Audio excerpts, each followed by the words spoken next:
Good morning. Well, good evening, good afternoon, whatever time it is that you're going to check this video out. It's morning for me anyway.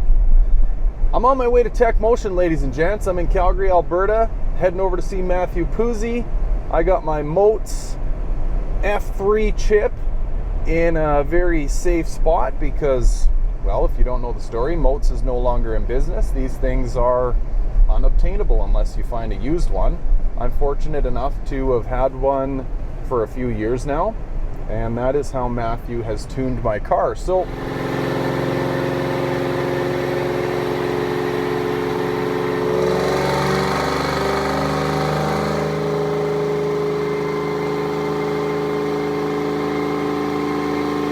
what we're heading towards here is getting a bit of a bass tune so we can safely start up the 92 coupe once the blower and everything's on. The current tune, you know, it's set up for 24-pound injectors and the matching math and all that good stuff. And not that I'm going to be like driving my coupe around after I get it fired up and everything, but I do want to burp the coolant and check it for leaks and get it as tight as I can possibly get it before I go to Mathew's to put it on his dyno and have him ultimately tune it.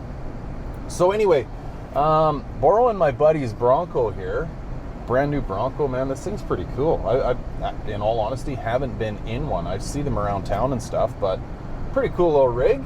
Goes like a raped ape. This EcoBoost motor really gets up and goes. But anyway, I got about a 15-minute cruise over there, guys. I'll take you for a little tour around the shop, hopefully. Mathew does apparently have a car coming in to go on the dyno, so maybe see if I can get you some footage there. I'm doing this in between my daughter's games, so I'm a little tight for time, but we'll see what we can do. Keys, chip, phone. Okay, let's do this. Oh, Mathew's got the vet here.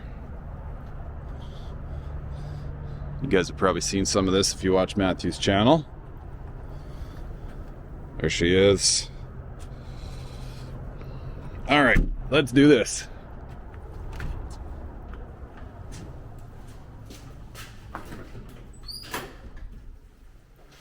We might be upstairs.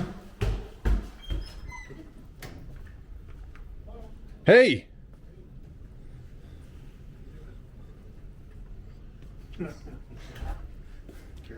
Right?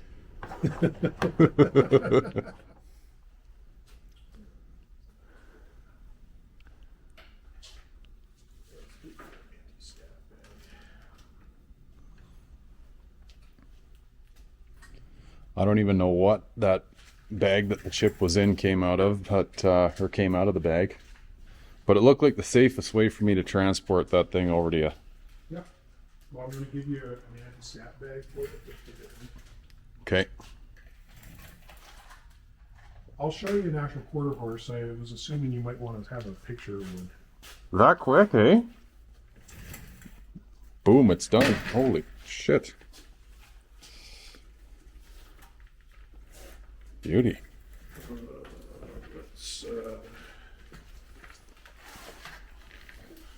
Yeah, and then I can get my terminology straight.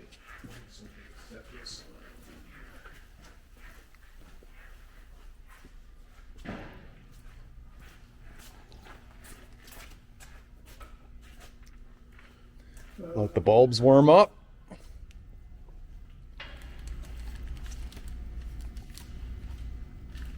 So I have a little optional adapter on this so that it can be installed outside the vehicle. That's this. So this is just a right angle adapter so that then it can be installed in the back, because the quarter horse itself is a big long system that doesn't fit all that well in the PCM. Yep. And then you still got to find a place to pull this cable out and whatnot. So for the kind of work we do here, you use this adapter, which is just a right angle adapter. Right. in order to plug it in the back. And then when we're done with it, we'll take the quarter horse off, write it to a chip like we just did. Yep. And then that's the F3 or whatever, right? That's right. And okay. The one problem with it, you can kind of see here, I'm not going to peel all this off, but there's a battery on the quarter horse, and the battery fails over time. And when it fails, it loses the programming, and the battery is soldered on there. So you can get this battery system, but you can't. Okay, you can get the battery system, but because it's soldered on, it's a real pain in the ass to take it off. And, totally. Because you cannot replace the quarter horse. Taking a risk of replacing the battery is lose all your almost hardware, unthinkable. Yeah, right? Because you lose the hardware and then you'll never get it back. Right. So, it will work fine when it's plugged into the PC because it's powered off the USB. Right. So that seems like it works fine. But when the battery goes, it's not going to work in the car. You're a little too to the far to the right there, buddy, but yeah, that's working. Yeah.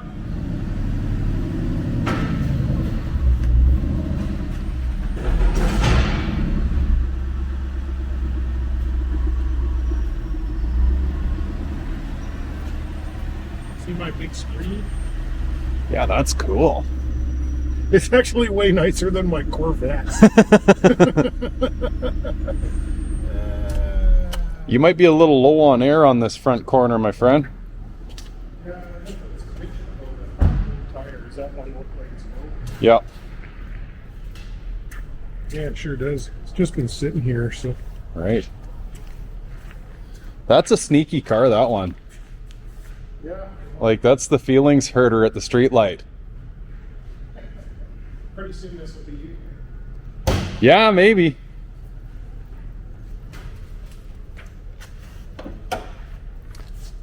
Right. Sneaky.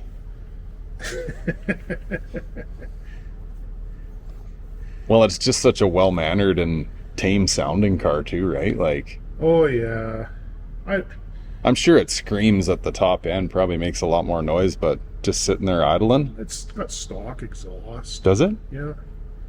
I don't know, it's my daily. So if you go too far on these cars, you don't want to drive them as a daily, right? Totally.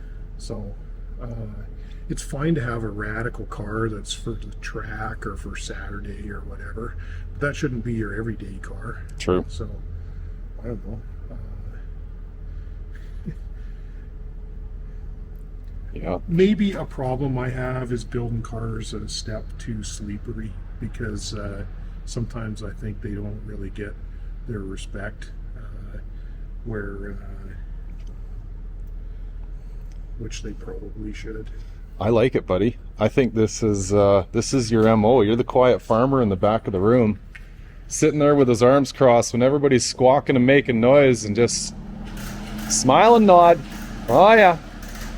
Seen memes with the guy with the kind of dirty jeans and dirty white shoes, and it says,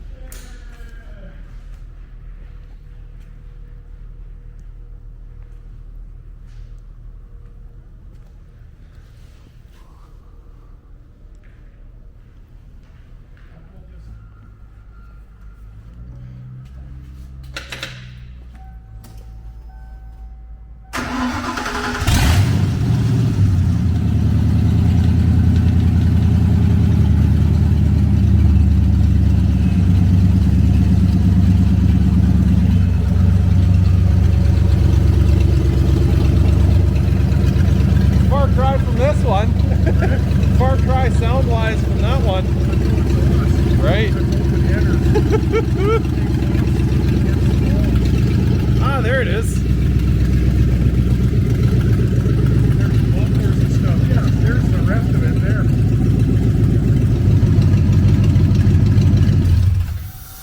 You know, buddy, I know you beat the hell out of this dead horse on your channel too, but like, you know, just back to basics, like get the goddamn car to a baseline, and surprise, surprise, it'll do everything Ford intended it to do. You know? I had some guys here one time where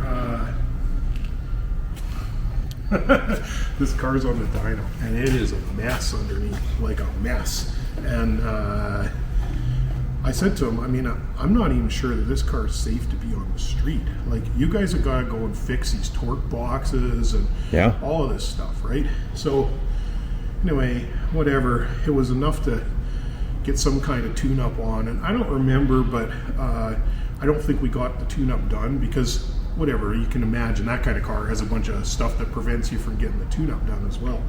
So they come back, and what did they spend their next money on? Gauges and stuff. I'm like, they still didn't fix the thing. I'm like, are you guys kidding me? Like, Jeepers. What are you doing? Now, these days, things are a little different. Instead of, you know, I just want to go a tenth quicker. That's how it used to be. Every guy who walked through the door, whatever, I just want to go a tenth quicker. Take food out of my kid's mouth to go a tenth quicker or whatever. Now, there's a lot more guys just want a nostalgia cruiser, and they're willing to actually fix the cars. Yeah. Well, that's the thing. Like, I get it. It's not sexy to take a car back to a baseline, right? Doesn't make you go faster, doesn't pick up any more chicks, but, you know, do you like the lawn ornament that you got in your driveway right now? Because if you don't, take her back to baseline and then start fresh. Well, I feel kind of funny on my YouTube channel explaining these sort of basic steps to guys and building cars that are stalkers. I mean, I'm building this car into a stalker, at least initially. Yeah. Because whatever, it's got to get through an out-of-province inspection. Yeah. So that's the way to do it, right? Yeah. And I have all the parts to build it as a stalker. But the truth is, there's piles of guys out there who they're actually trying to build them as stalkers. And, or they've got a car that they just can't get to work. And a lot of the knowledge on these cars is gone, and commercial shops largely won't take them on because they're not a commercial proposition. You bring the car in, it's full of damn problems. Now it's occupying a bay in your shop, and you can't get paid for it because you're waiting for parts, or it's impossible to fix, or whatever. And by the way, a lot of the guys who have these cars traditionally are really cheap too, right? Working man's car. And so then it gets to the stage where got burned a couple times by taking these cars on, and they go never again. So then when somebody else calls and says, hey, you know, dyno, whatever, that's what we do in here, but put a gear change in my Foxbody. Or even worse, Lincoln Mark 7. They just say no. No, I feel funny building basically stalkers because that's not really my thing.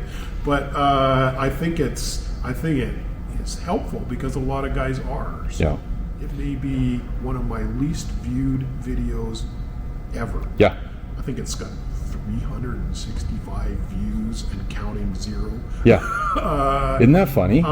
But there's another video out there that's got like 250,000 views where this guy puts the heads on. It's clear that people are using that for their advice to put the heads on.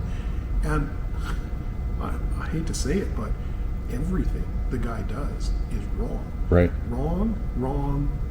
Wrong. And so then I see all these guys on Facebook groups. Oh, my head gasket's blue. Oh, I got coolant pouring out my lower head bolts. Because they use this guy's advice.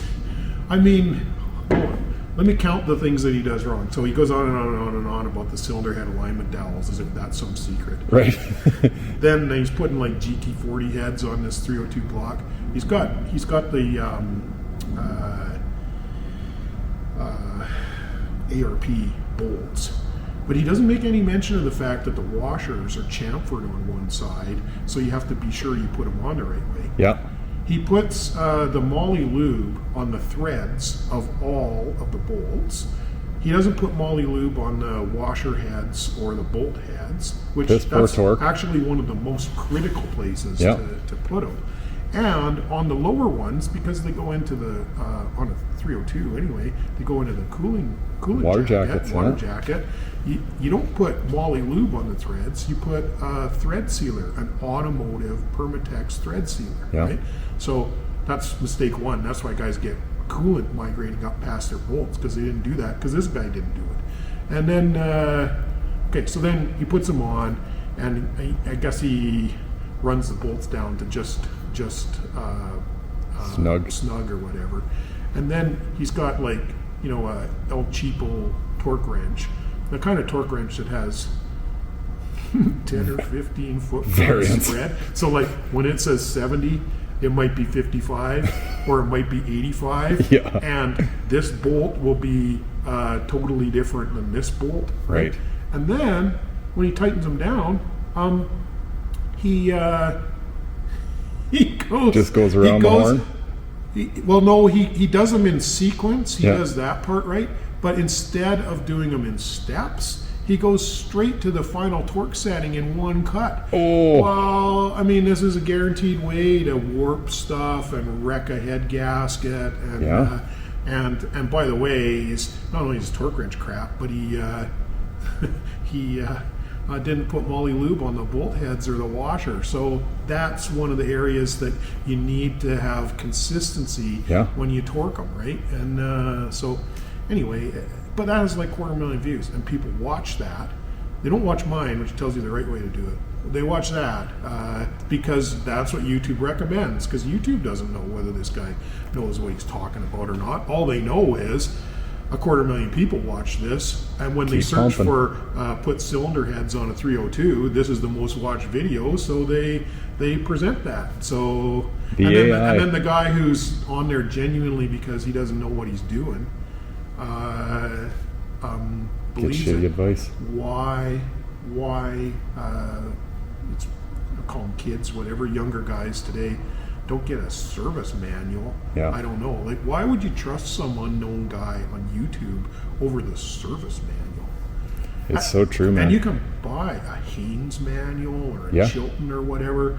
I don't know, you can buy them at Canadian Tire, but you can buy them off Rock Auto. It costs, I don't know, $20 or $30 or something. Cheap. For God's sakes, if you're going to work on a car like this, get the service manual. And that's your first point of reference.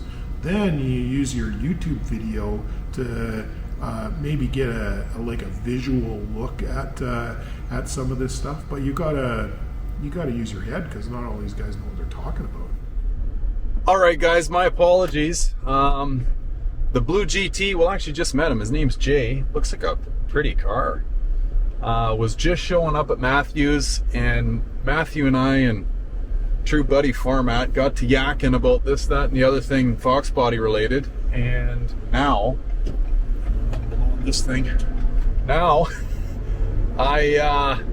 I'm late for my daughter's game. So anyway, I don't know if this is all that informative or this is just more of a follow along progression of my 92 coupe. But Mathew did flash my Moates F3. So we've got a bass tune, got the anti-static bag. I got her in my pocket here. Now the trick is going to be just getting it home on the bus, because we rode over here on a great big kind of chartered a bus deal for the whole team. But yeah, I guess we'll kind of leave this one here. Don't want to incriminate myself on video as I'm flying across the city trying to get to my kids' game. So anyway, guys, thanks so much for tagging along. Appreciate you. And once we're back in the shop, get this plugged in, get this darn Kenne belt bolted up. I know everybody wants to see that happen, and so do I, trust me. Yeah, just another piece in the puzzle. So anyway, thanks for watching, guys. We'll catch you on the next one. Take care. Bye for now.